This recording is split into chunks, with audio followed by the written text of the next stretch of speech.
Here today. I have two friends with me today. I have Meredith and Simene, and they are both going to be presenting at the Teacher Self-Care Conference this summer in Atlanta. And we're so excited to have you both here. Say hi to everybody. Hi. We have some guests here, so that's super exciting. So the Teacher Self-Care Conference will be in Atlanta this summer, and make sure that you, if you are not already registered, you get yourself registered because you're going to want to be there. It's a 2-day conference. We're going to have over 60 different sessions, and today we're just going to be talking to Meredith and Simene about themselves and about what their sessions are all about. So why don't we start with you, Meredith? Can you just tell everyone a little bit about yourself, what you do, where you're from, and all that good stuff? Hey, Monique. It's so great to be here with you all. And I'm Meredith Newland. I've been a teacher for about 14 years. And I have recently published a book about teaching. It's called Captured Fireflies. And my session is going to be about starting your own creative self-care journey, whether it's through writing or another type of creative work that you want to pursue, and how you can get started on that. So that's awesome. And then Simene, why don't you tell us, well, real quick, Meredith, so where are you from? Did you tell everyone where you're from? I'm actually in North Carolina currently, but I'm getting ready to move to Denver, Colorado soon. So okay, so that's super exciting. How long have you been teaching for? About 14 years. 14 years. And what grades do you teach in subjects? And I've taught middle school, but high school is where I have primarily taught. So awesome. Thank you so much. Okay. And so Simene, tell us a little bit about you. Hey, everybody. Thank you guys so much, Monique and Fran, for the opportunity to be a part of the Teacher Self-Care Conference. So my name is Simene. I'm originally from North Carolina. I live in Maryland now, and I have at the end of this year, to be 15 years of middle school reading teaching. And throughout my journey, I didn't always like it. I wanted to quit, but I continued to stay on. And as I got through those bumps, I realized that I really had something to offer, not just the students, but my colleagues and the other people. So I publish, I write, and I speak now, teaching people how to have the heart of a teacher, because you have to have more than just certificates and degrees, because we can be very smart, but if our heart's not in it, we do more damage to people than we do good for them. And so that's a little bit about who I am. That's awesome. Okay, so then I'm going to go back to Meredith real quick. So can you tell us a little bit more about your session? Well, actually, before you tell us about your session, I want to know more about your book, because I think that that's really exciting, and they kind of go hand in hand, your session and your book, if I'm not mistaken, correct? Yeah. All right, so tell us about about the process of writing a book, how that was for you, and how you kind of tied it into the session that you're going to have at this Teacher Self-Care Conference this summer. Awesome. I believe that every teacher has a book within them, and whether or not they choose to write it and publish it is totally up to them. Or if it's not a book, it's something else. It's a podcast, it's whatever your creative pursuit might be. So that's what the session is really going to be about, is finding your creative passion, whatever that might be. My book the full title is Captured Fireflies: Truths, Mistakes, and Other Gifts of Being an English Teacher. And I started writing it back when I finished up my first year teaching, and it was basically all of the mistakes that I was making and what I had learned from them, and what I would hope to show somebody who's starting out how to do it in a way that they don't have to go through the same mistakes that I made. And also my book is really about how to still love teaching and how to still keep going despite some of the headaches and frustrations, because it really is such a joyful job. And a big part of my book is about self-care, and how when you take care of yourself, your students are happier and they're more open to learning, and how you can incorporate more wellness and things like that into your life. But the main gist of the book is just humorous, down to earth. I really just lay it all out for you, the mistakes that I've made and what I've learned from them. So I'm going to be maybe talking a little bit about a few of the worst moments in my teaching career that I talk about in the book, and how that actually became fuel, and how it became a way to make me a better teacher, and it reignited my passion to become stronger and better, and how when you pursue a creative work, whether it's You know, I consider like creating your own blog a creative work, creating a podcast, creating products for other teachers, whatever your creative brain is wanting, or whatever your creative spirit is wanting to do right now, that it actually does connect back to you as a teacher and you becoming stronger and better as a teacher. So would you say, like, for you, writing was like a form of self-care for you? And so that really like helped you with that process? yes, yes. Yeah. And so I think, like, even Simene, I think I would love to read your book, because I think a lot of times, even what I hear teachers like through social media and stuff saying is like, you're in your classroom by yourself. So a lot of times you feel like it's just me, like I'm not doing a good job, because when you see people outside of the classroom, they're probably not telling you how they failed in the classroom that day or how their lesson was horrible. They're probably talking about like maybe how their kids might not have been the best, but not really like their own failures. So I think like hearing other teachers say like, no, like I actually did something wrong, or I actually messed up in this area, will be super beneficial and helpful to teachers. Yeah. Yeah. Yeah, I really like that. And so then, Simene, can you tell us a little bit more about your session and what you're going to be talking about? Yes, and I think it's so ironic. I don't even think it's ironic, but I think it's so purposeful that we are both up here today, because I think that what Meredith is sharing really goes hand in hand with me. And those are the type of teachers that I believe has the heart of a teacher, someone who is a reflector of themselves and not always pushing things off of other people. And so the heart of a teacher really does take an introspective look at who you are as a person, because who you are as a person and your value system and what you really think and how you feel about education, how you feel about the people you work with, the students that you serve, that really makes up your heart of a teacher. And it really kind of guides how you give instruction, how you interact with each other. And it really has to be more about how can I be an impact to these students beyond test scores and beyond numbers, beyond accolades, beyond achievements. Do I really care about this person? And so the heart of a teacher really digs deep into me. What is my why? And when you have those days of being overwhelmed, when you have those days when things didn't go well, do you project it off on students or leaders or principals and administrators? Or do you really do a self examination, not to beat yourself up, but just to see where you are and then to go and seek the help that you really need? And I love how Meredith talks about, she shares her failures, because a lot of times, you know, especially on social media, we want to share all the achievements and all the goals, but we don't always talk about the failed times that it's taken us to get it right.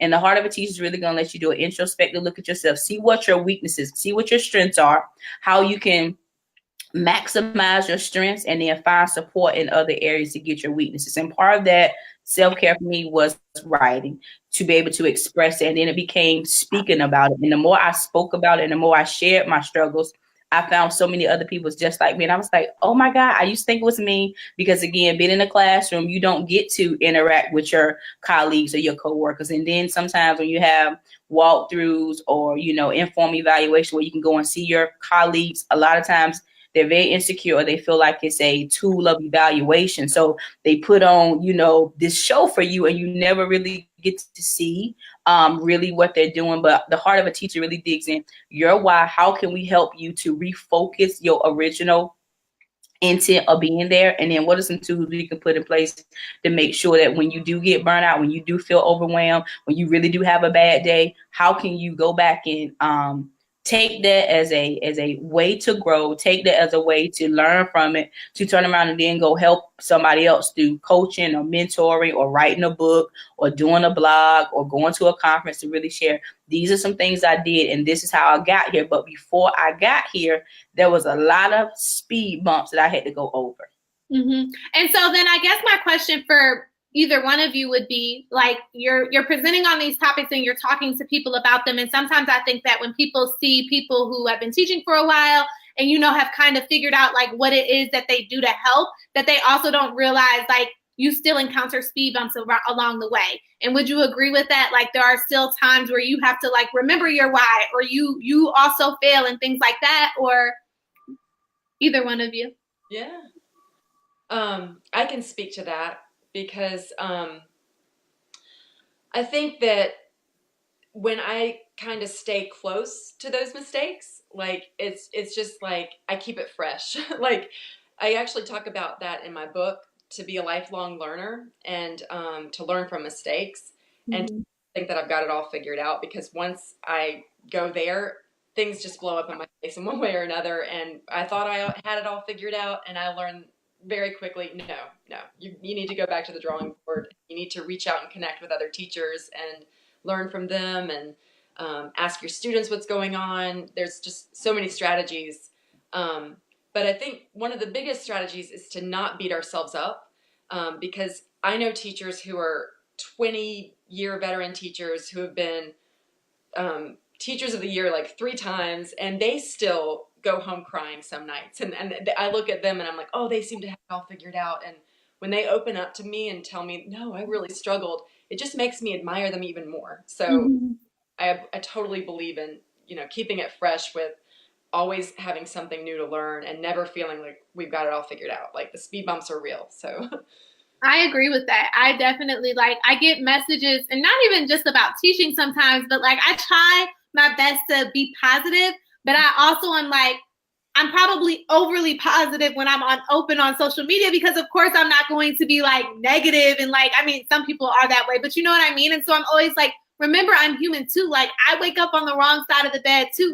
I have bad days too. I get you know what I mean? So I just think that having these discussions are the first step to healing. When you stay in your classroom all day long and you don't talk to somebody else, you're not healing. And so I think that that's why I love the Teacher Self-Care Conference so much, is because it's just all teachers who are obviously going there because they need some form of healing. And so I think that that's what makes this conference so amazing, because you know that there are like-minded people there to talk to, whereas when you're at work, it could just kind of feel like everyone's putting up a front, so you don't really know who you could feel comfortable saying something to, and is this a safe space? And so that's why I really love the Teacher Self-Care Conference, because it's a safe space, because everyone is going there because they're in need of teacher self-care. And so I really like that. And one thing about my my work, and Meredith kind of talked about, you keep it to yourself, is that there are days when I have to go back and read my own book, and I have to encourage my own self, and oh wow, I said this, I went through this. And so when you write that down or you speak it, now you become held accountable, and then it gives you a blueprint to say, if I came over this the first time, then I can come over it the second time. And so as we share, and I love to write down my issues or the problems that I have for the day. And then as I'm talking, because I'm learning so much from you ladies right now, as I'm talking, I get to journal and write down, okay, this is a tip that I have. This is something I'm going to do to implement in my life. And then once I do it, I can show you this was the result, but this is how I came to this result after I went through all of these things. So thank you so much for sharing that. No, that's really good. And I'm glad you just helped me with something. And I've said that I used to do this. I used to, journal about how lessons went and things like that, and then I kind of stopped doing it. And my videos really help me. I make videos of me teaching in the classroom, and those kind of help me because I can look back at them and say, oh, I could do this a little bit better, or oh, I forgot that I used this chant, let me use this year. But I really think that journaling and reflecting on certain lessons that you use, because you'll probably do that same lesson again the next year, especially if you're teaching the same grade, is so beneficial, because then you can remember what went well and what didn't really go well. So I just like that you gave that reminder. Meredith, so you have been to the Teacher Self-Care Conference before. Can you tell us how was it, what you loved about it, and just your feedback or your takeaways? Yes. I went to the conference in Chicago last October, and I met you, and that was exciting. I remember that. You're the sweetest. I remember, and then I remember seeing that you were going to be presenting, and I was like, yay, because I love you. Oh, I love you, and I love following you on Instagram, because talk about keeping it real. You just make me laugh, inspire me, because I'm wow, she's such an amazing teacher, and she's also down to earth. So anyway, and that was probably the biggest takeaway from that conference, was meeting educators and edgypreneurs like you, who are having all of their other dreams that they're chasing that I want to do too. And it was just so inspiring. And then to connect with the people who were also attending and to feel that bond with each other was really cool too. But I actually went by myself, and I was really nervous about that, because I knew that it would be friendly and I knew that it would be open, but I just didn't know how great it was going to be. Making new friends and learning so much from all of the sessions and feeling so reinvigorated. And when I went back to my students the next day, the next Monday, I said, Do you guys notice that I'm in a great mood right now? Because I just went to this conference and I told them a little bit about it. They're high schoolers. They were 10th graders. And they were like, that's so cool, you know? And they really saw it in my whole demeanor that I had been totally re-energized. It made me just so reinvigorated and so ready to go back into the classroom. And it made me feel so safe and excited to know that I wasn't alone and that we're all in this together. It was so real. And I could go on, but that was basically what I came away with. I completely agree with you on that. When I went to host, my first time, it was in Atlanta last year. I mean, I was nervous, obviously, because I was going to be hosting in front of like other people, and I had never presented or host like anything outside of just teaching in my own classroom. So I was super nervous about that. But everyone there, like, I mean, and I've been to other teaching conferences, and everyone is always so nice, but it was just like, this conference was just like, you could just feel like people just needed love and they were giving love, and it was just super amazing. So I do have a question over here, and somebody said, how do you get admin to recognize that our humanity matters too in the classroom? We get a lot of get over it, you're taking it too seriously, and you kind of feel unheard and you just want to shut down. How do you, either one of you, get through that part of it? So I'll speak to that for a second. So one thing about self-care, and I'll piggyback on what Meredith said, is that she said she went alone. A lot of times we have to step outside of our comfort zone to find the support that we need. And so a lot of times we look to people that maybe have a title, maybe doing something well, who don't really have the capacity to help us. And with administration, I try not to judge so much, because we are all leaders. So whether we have the title of principal, administrator, or whatever, we are all leaders in our rightful state. And I try not to judge so much with them when they say certain things, or, you know, they kind of negate our feelings, because I'm pretty sure not only do they have to care for, you know, us, but they have all these other things doing. Sometimes I feel like they're overwhelmed and they need self-care. And so it's like, I can't really take on that burden. It's not that they don't care. It's that sometimes they just don't have the capacity to deal with that. And it goes back with the heart of a teacher. Some of them are skilled. They know how to run a building. Their strengths may be, you know, operationals, and relationships is not their thing. And so when you feel like you're in a position where you're not getting the support you need, we have to look outside of places to say, I'm going to get the support. And then when you're talking about what you're just saying about the self-care conference, I'm like, I'm ready to get there. Like, I'm definitely so excited to be there, because I want to embrace that love. I want to feel that love. I want to come with people that have like mind to say, hey, listen, we're coming here to heal together. We can share our woes. We can share our failures. And so I would just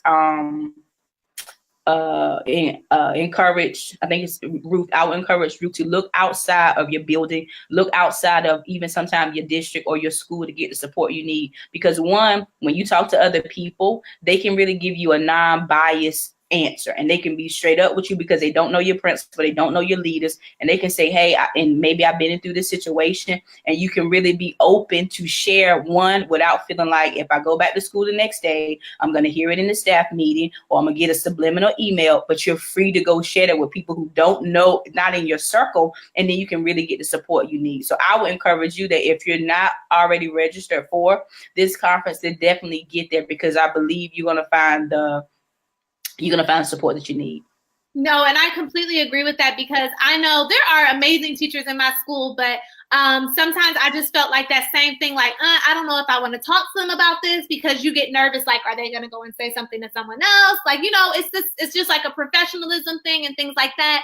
And so I found like my biggest like teacher supporters are teachers that I don't work with, and they're teachers that I've met from attending this conference. And so now we like text each other, and we have like group chats together. And so it is like, and I know sometimes it's hard because it's like we have to pay for so much, but if you're going to pay for anything or spend your money on anything, I would definitely say going to a conference and meeting with other educators who need support just like you, and teaming up with them and finding that support is really beneficial. And we even have like different sessions where I've actually facilitated it, where we kind of did like a speed dating type thing, but it was like where teachers were trying to find like a mentor and a mentee type of situation. And that was super awesome too, because they got to talk to each other and see like, oh, I really like vibe with this person. This is somebody that I want to talk to after today, because we wanted to make sure that after this conference, you're not just here for today, and then tomorrow you're not taking away what you're learning. No, you actually have, somebody who is your accountability partner. So I think that that's a super awesome part about this conference as well. So I'm glad that you said that, Simene. That's really awesome. And then also, it is going to be your first time coming to the conference. So can you tell us, like, what are you looking forward to? What are you expecting? And all of that good stuff? So I'm all about sharpening my building relationships and connecting with other people. And when I first seen the title Teacher Self-Care, it's like, okay, I definitely need that, because there are times when you can feel really overwhelmed, even though you're operating in other people, you need that encouragement too. So when I seen the title, I was like, oh yeah, I definitely want to go. And then when I start reading a little bit about it, I was like, oh yeah. Then I saw the speakers, and I was like, oh yeah, some of these people I have presented before. Last year I was at Black Educators Rock conference, and I'll be there again this year. And I've seen 2 of the presenters that was there, and that was a good thing. So I'm really looking forward to making relationship, learning even the more, and then walking away with of other teachers that I can really pull from, get resources, and then connect with outside of the conference. That's awesome. So I am so looking forward to seeing you guys in Atlanta this summer. And then I just want to make sure that everybody knows how they can stay connected with you up until then. So Meredith, if people want to talk to you, chat with you, and stay in touch with you, how can they do that? I'm on Instagram at _transformed_teacher. And I wanted to say one more thing. I don't know if we've mentioned it, but I just want to make sure that you can get the 20% off discount through May 1st, right? If you use Yes. Mm-hmm. Yep. I think it's like family, FAMILY. So yeah. So if you use the code, yeah. So I was gonna, you jumped right ahead of me in there, but it's okay. No, that's good. So yeah. So if people want to go to this conference, you're going to want to go to the teacherselfcare.org to get registered, and there is a code right now, family, capital FAMILY, family, just like it sounds, just like it's spelled normally, and you can get a discount. And then they also have a discount for groups up to 4. Oh, the discount is until May 1st. I just received words. So there you go. May 1st, if you have a group up to 4, you get 1 free ticket as well. So there's all types of discounts going on right now. So you definitely want to get your tickets early. And then Simene, if people want to stay connected with you, how can they do that? You can follow me on all social media platforms. I Periscope, Facebook, Instagram, and Twitter at SimeneWalden.com. And then my business page, where I do a lot of the educational promoting from a faith-based perspective, is the Facebook at The Student Teacher. Thank you so much. So again, make sure you guys get registered. Head on over to teacherselfcare.org, teacherselfcareconference.org. Sorry about that. Make sure you use the code family. And if you can gather up 4 people, you're going to get 1 free ticket, so you guys can split the price of the other 3 tickets, or however, gift it to somebody else, however you want to do it. Talk to your administrators, because I really think that, sometimes we feel like we have to just pay for everything ourselves. And sometimes you do, but I know I've gone to my principal about some things, and she's like, yeah, I'll send you there. And so I think a conference like this is something that would really be looked well upon, that you're trying to, make sure that you're healed inside, because you can't help other people if you're not healed on the inside yourself. So I look forward to seeing you guys, and thank you so much for talking with me. And that's all. So bye, guys. Great talking. Bye. Bye.